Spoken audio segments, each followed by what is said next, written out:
presented by Ragini Music. छोड़ देला तनी सा छुआ के छुआ के छुआ के छुआ के छुआ के फोटो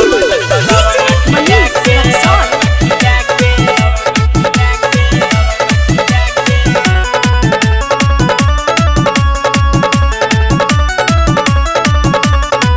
टुकुर टुकुर ताकत रहे नजरी गड़ाई के नीचवा बोलाई ले लो हमरा के पोलाई के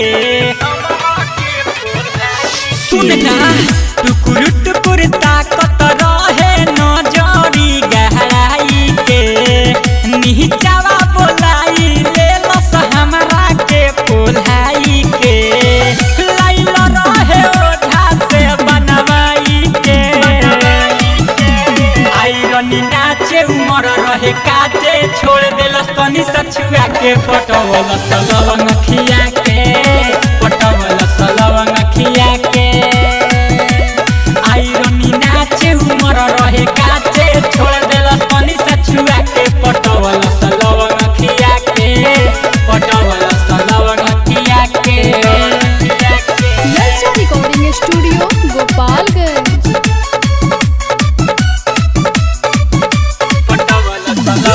Manish Raksol. हमारा पकैले ऐसन जादू बा भइला हमार मानवा पे काबू बा हाँ हमारा पकैले ऐसन जादू बा भइले हमार मानवा बेकाबू बा अछत भभूत के धुआं देखाई के आइरनी नाचे उमर रहे काटे छोड़ देलस तनी सछुआ के पटवल सलवन खिया के पटवल सलवन खिया के आइरनी नाचे उमर रहे काटे छोड़ देलस तनी सछुआ के पटवल सलवन खिया के पटवल सलवन खिया के छोड़ देलस तनी सछुआ के छुआ के छुआ के छुआ के छुआ के पटवल सलवन खिया के खिया के